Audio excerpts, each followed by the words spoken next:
up? Honor Hammer 26 here. I'm here to give you my Ring of Honor End of an Age review. Overall, this show is the second best Ring of Honor show this year. Supercard Honor 4 is slightly better than this, but this show is amazing. I'm going to give it a 9.0 as well. Just a lot of great stuff on this show.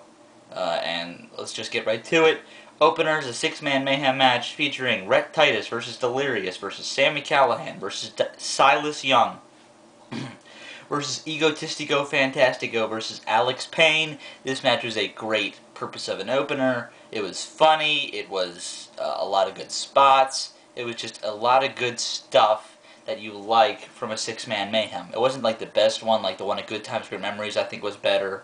The one at... that one really wasn't better, but that one had the most action. Well, the one better than our best is the one I was thinking of right there. It wasn't better, but it had a lot of... It had the most action for the most time it went. Besides the one Good Times, Great Memories. So this was probably the second best 6-man mayhem that I've seen. I'm going to give it 3 stars. Just great way to start the show. Next we got Erick Stevens versus Rasche Brown. This was booked very well. It was a big man match, and it was like a definition of a big man match. Like they show signs of wrestlers that are smaller weights than them, and then they still do power moves that represent their weight. Rasche Brown was very impressive in this match, and Erick Stevens was as well. I'm going to give this 3 stars as well. Just a lot of good stuff, but they got to cut out the Lenny Leonard stuff that he's not on HDNet, because that kind of ruined a little bit ruined this match for me. I mean, he was like HD Ray Rasche Brown, and then he said at least one of us is, and I'm like, what the fuck, Lenny Leonard? But oh well, he has gotten better, but just you got to cut that out. A little gripe there. Next we got Petey Williams versus Kenny King.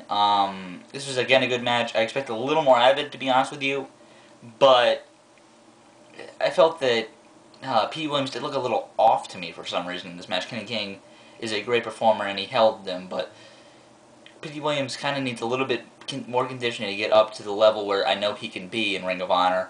So for that, I'm going to give it 3 1/4. Maybe they have this match a little bit more down the road. Maybe in Chicago, next time they come to Chicago, like they had him versus King instead of him versus Aries on September 19th. I think this match would be so much better.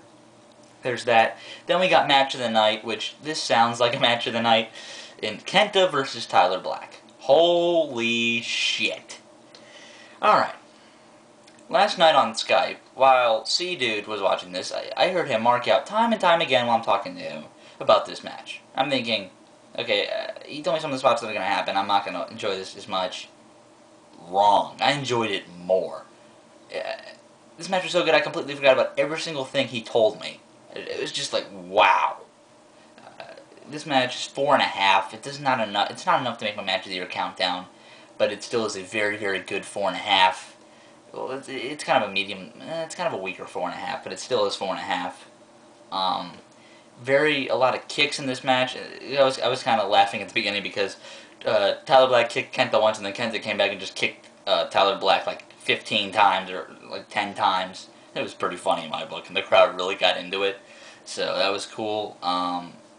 Tyler Black hit the paroxysm very well. I hate when he like kind of goes he has to go in a reverse direction to hit it, and I hate the ones like he does like he did on HDNet versus Nigel McGuinness, where he kind of turns towards his body, turns away, looks so much better.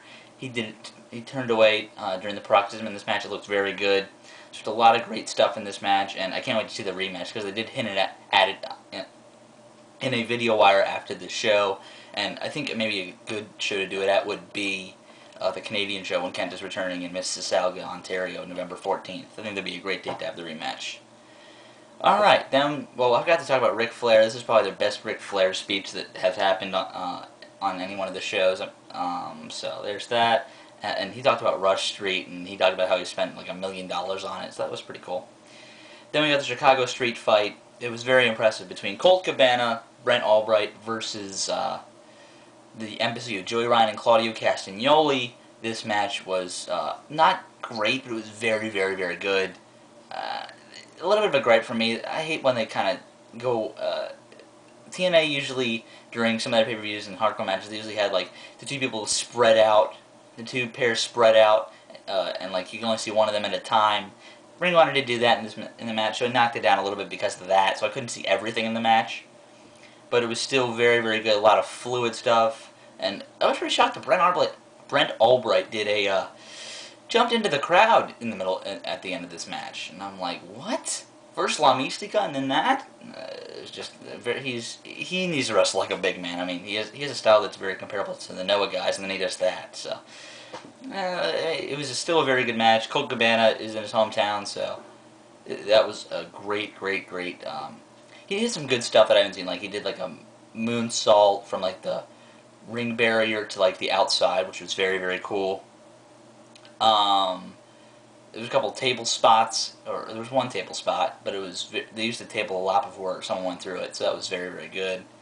There was some interference. There's a perfect interference between Prince Nana and Dirty Ernie Osiris in this match. It needs to be a little bit because it is the embassy, but they used the perfect amount. I was very, very glad to see it.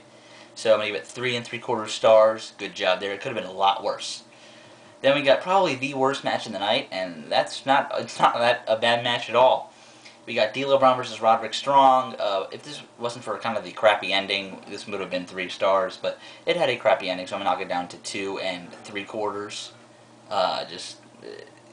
It was a pretty good match, and D'Lo, both these guys were faces because D'Lo is from Chicago, and of course he's going to embrace that, and he did the whole head bob thing to the referee, and I was laughing hysterically at that.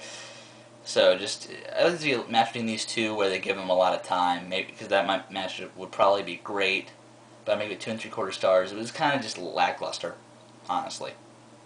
Then we got a non-title match, the American Wolves versus Kevin Steen and El Generico. The stipulation of this match was if the American Wolves won, they would never face Steen and Generico again while they're champions. And if Kevin Steen and El Generico won, they get to pick the next title match, any stipulation they want. This match was great, 4 stars. The American Wolves again have had another great tag team match, and just Kevin Steen and El Generico also are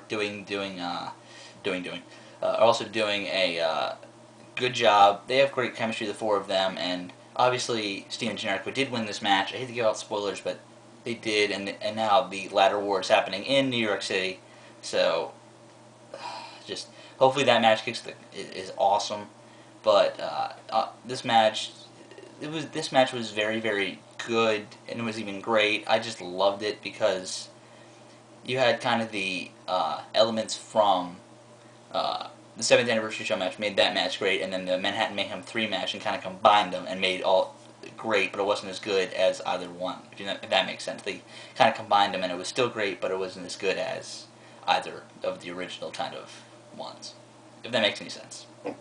So that's that. Then we got to the main event, the Ring of Honor World Title match, Austin Aries versus Nigel McGuinness. If this match had been as good as the one from Supercard of Honor 3 or Rising Above, this might be an upper echelon Ring of Honor show in the company's history, and no doubt show of the year in Ring of Honor to this point. But it was just good. Ring of Honor main events, especially for the Ring of Honor World Title, need to deliver. Nigel still did look a little rusty. He looked better in this match than he did versus Claudio the night before, but still Austin Aries is probably the best wrestler in Ring of Honor right now, and with how much his character works and everything. So he did give him a better match than Claudio did. I'm going to give it 3.5, but there was pretty great promos back and forth, or a pretty great promo with a back and forth confrontation before this match between Aries and Nigel. I was loving that. So there's my review of it, 9.0. You guys need to check out this show because it's the best one besides Supercard Honor 4 this year. Even though I've heard some of the ones that have happened, like both Nights of Death before Dishonor Weekend, should be up here with these. But buy this show now. I might do a Breaking Point review based on how tired I am from school. I'll see you guys then. If not, I don't know when my next video is going to be. See ya.